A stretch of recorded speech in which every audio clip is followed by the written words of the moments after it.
नमस्कार मित्रों। सुख दुख धूप छांव की तरह हर मनुष्य के जीवन में आते हैं। आमतौर से दुख को नापसंद किया जाता है। लोग समझते हैं कि पाप कर्मों की वजह से या ईश्वरीय कोप के कारण ही दुख आते हैं, पर यह बात पूरी तरह से ठीक नहीं है। दुखों का एक कारण पाप भी है, ये तो ठीक है, पर यह ठीक नहीं कि सारे दुख पापों के कारण ही आते हैं। कई बार ऐसा भी होता है कि ईश्वर की कृपा के कारण या पूर्व संचित पुण्यों के कारण और पुण्य संचय की तपश्चर्या के कारण भी दुख आते हैं। भगवान को जब किसी प्राणी पर दया करके उसे अपने शरण में लेना होता है या कल्याण के पथ की ओर ले जाना होता है, तो उसे भव बंधन से और कुप्रवृत्तियों से छुड़ाने के लिए ऐसे दुखदायक अवसर उत्पन्न करते हैं जिनकी ठोकर खाकर मनुष्य अपनी भूल समझ जाए, निद्रा को छोड़कर सावधान हो जाए। सांसारिक मोह ममता और विषय वासना का चस्का ऐसा लुभावना होता है कि उन्हें साधारण इच्छा होने से छोड़ा नहीं जा सकता। एक हल्का सा विचार आता है कि जीवन जैसी अमूल्य वस्तु का उपयोग किसी श्रेष्ठ काम में करना चाहिए, परंतु दूसरे ही क्षण ऐसी लुभावनी परिस्थितियां सामने आ जाती हैं जिनके कारण वो हल्का विचार उड़ जाता है और मनुष्य जहां का तहां उसी तुच्छ परिस्थिति में पड़ा रहता है। इस तरह कीचड़ में से निकालने के लिए भगवान अपने भक्त को झटका मारते हैं। सोते हुए को जगाने के लिए बड़े जोर से झकझोरते हैं। ये झटका और झकझोरना हमें दुख जैसा प्रतीत होता है।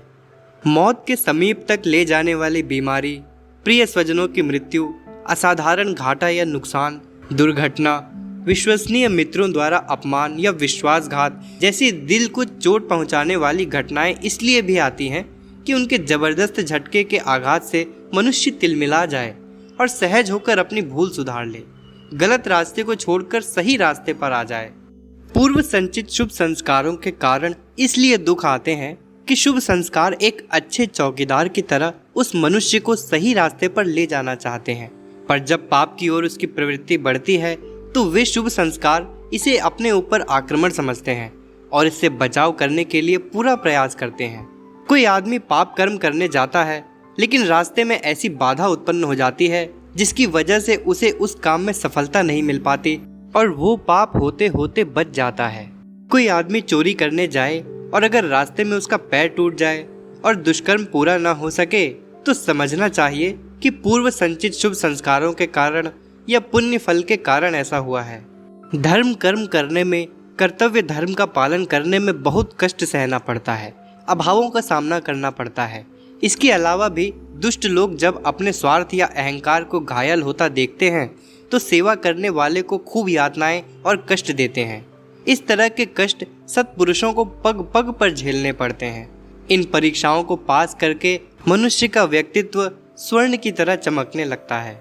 हालांकि कुछ दुख पापों के परिणाम स्वरूप भी आते हैं, पर यह भी निश्चित है कि भगवान की कृपा से, पूर्व संचित शुभ संस्कारों से और धर्म सेवा की तपश्चर्या से भी वे आते हैं। इसीलिए जब अपने ऊपर कोई विपत्ति या कठिनाई आए तो ये नहीं सोचना चाहिए कि हम पापी हैं, अभागे हैं, ईश्वर के कोपभाजन हैं। संभव है कि वो कष्ट हमारे किसी हित के लिए ही आया हो। उस कष्ट के पीछे शायद कोई ऐसा लाभ छिपा हो जिसे हम अज्ञानी मनुष्य ठीक से पहचान न सकें। कभी कभी हम देखते हैं कि किसी निर्दोष व्यक्ति के ऊपर दूसरे लोग खूब अनीति और अत्याचार करते हैं, उनका शोषण करते हैं और उस व्यक्ति को बिना वजह कष्ट उठाना पड़ता है।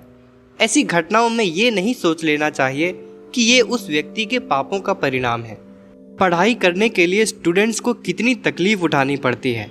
एक माँ अपने बच्चे को जन्म देने से लेकर उसका पालन पोषण करने में कितना कष्ट उठाती है। तपस्वी और साधु लोग कल्याण और आत्मोन्नति के लिए कई प्रकार के दुख उठाते हैं। इस तरह स्वेच्छा से स्वीकार किए हुए दुख, कष्ट और उत्तरदायित्व को पूरा करने में जो परेशानी उठानी पड़ती है और संघर्ष करना पड़ता है, उसे दुष्कर्मों का फल नहीं कहा जा सकता। हर मौज करने वाले को पूर्व जन्म का धर्मात्मा और हर कठिनाई में पड़े हुए व्यक्ति को पूर्व जन्म का पापी कह देना ठीक नहीं। ऐसी मान्यता अनुचित एवं भ्रमपूर्ण है। इस भ्रम के आधार पर कोई व्यक्ति अपने को बुरा समझे, आत्मग्लानि करे, अपने को नीच या निंदित समझे, इसकी कोई आवश्यकता नहीं है। कर्म की गति गहन है, उसे हम ठीक प्रकार नहीं जानते, केवल परमात्मा ही जानते हैं। हमें अपने कर्तव्य और उत्तरदायित्व को पूरा करने के लिए हर समय प्रयत्नशील और जागरूक रहना चाहिए। सुख दुख जो आते हों उन्हें धैर्यपूर्वक स्वीकार करना चाहिए। मनुष्य की जिम्मेदारी अपने कर्तव्य धर्म का पालन करने की है। सफलता असफलता या सुख दुख अनेक कारणों से आते हैं, उसे ठीक प्रकार से कोई नहीं जानता। आज की बात समाप्त। ओम शांति।